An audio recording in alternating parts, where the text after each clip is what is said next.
Nabanggit ang bayan ng Kawit, sino ba naman ang hindi makakaalala o makakagunita ng mahalagang pangyayaring naganap sa balkonahe ng mansyon ng dakilang general na si Emilio Aguinaldo? At dito sa likod ko ay tanaw na ang majestic na tahanang ito na siyang pangunahing landmark ng bayan ng Kawit.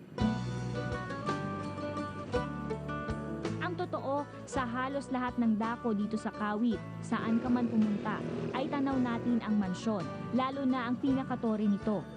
Lahat na nagbabalak mamasyal dito sa Kawit ay hindi mawawaglit sa kanilang itinerary ang pagbisita sa tahanan ni General Emilio Aguinaldo. Hindi lamang nagsisilbing historical site kung saan idineklara ang kalayaan ng Pilipinas. Ang tahanang ito ay naglalarawan din ng makulay na panahon ng ating kasaysayan sa nagdaang mga dekada.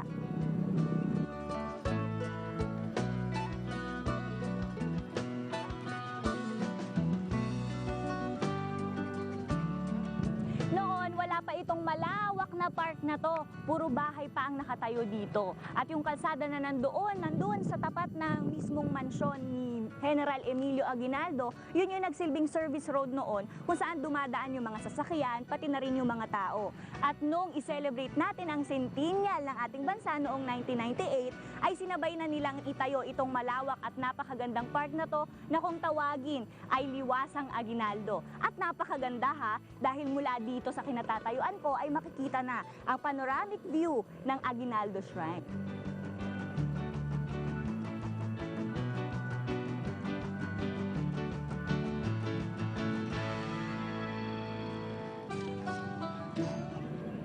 Paborito ring pasyalan ng mga tao itong park na to, katulad nila na ang ilan ay naglalaro, mayroong nagkukwentuhan, o in other words, nagpapalipas ng oras.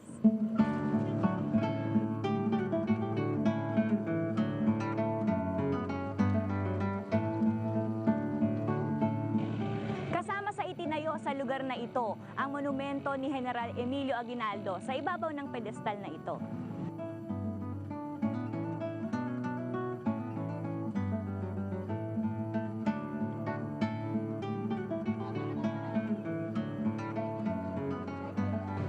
Nakaukit dito sa pedestal sa ilalim ng monumento ni General Aguinaldo ang tula na ginawa niya na may pamagat na sa mga kababayan.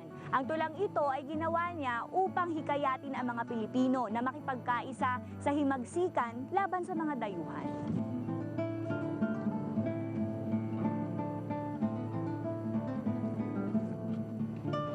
Sa marble walls na ito, makikita naman ang recreation ng written manifesto ng Declaration of Independence dito sa Kawit.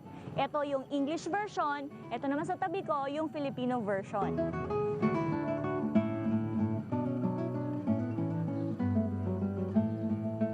Ang mansyon na ito ay dineklarang National Historical Shrine noong June 1964, ilang buwan matapos mamayapa si General Emilio Aguinaldo. Pwede ba nating gunitain ang araw ng kasarilan natin tuwing Hunyo 12, 1828? Sasabihin natin, doon ipinroklama ang kalayaan natin sa Kawit, Cavite. Doon itinaas ang bandila ng kauna-unang Republika ng Pilipinas. Hindi mo ba banggitin si Aguinaldo? Isang taon pa bago siya pumanaw, inihandog ni General Aguinaldo sa pamahalaan ang kanyang tahanan at maging ang lupaing nakakasakop sa mansyon. Batid marahil ng dakilang general na ang tahanang ito ay magsisilbing tagapagpaalala ng ating kasaysayan para sa mga susunod na henerasyon. Ang mansyon na ito ay itinayo noong 1845 ng mga magulang ng general na sina Carlos Aguinaldo at Trinidad Fami. Dito na ipinanganak si General Aguinaldo. Noong una ay yari sa kahoy at pawid na bubong ang bahay. Pero noong 1849 ay ipinaayos ito at muling nireconstruct noong 1920s kung saan nanatili na ito sa itsura niya ngayon. Ang pinaka-main section ng mansyon ay isang pyramid-like structure na ititingala ang iyong paningin patungo sa tore nito. May 5 akyat ng hagdanan ang dadaanan natin mula sa ibaba hanggang sa pinakaitaas na floor ng bahay.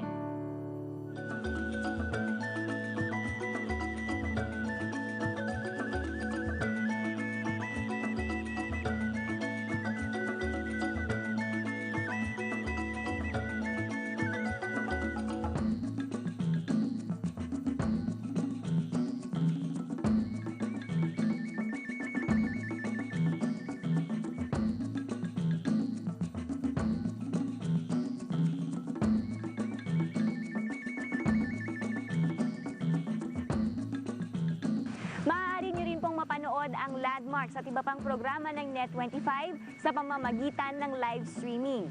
Bumisita lang po sa www.net-25.com at i-click doon ang Net25 logo para mapanood ang lahat ng programa sa Net25. Maaari din po kayong mag-send ng inyong comments and suggestions sa pamamagitan ng text or email.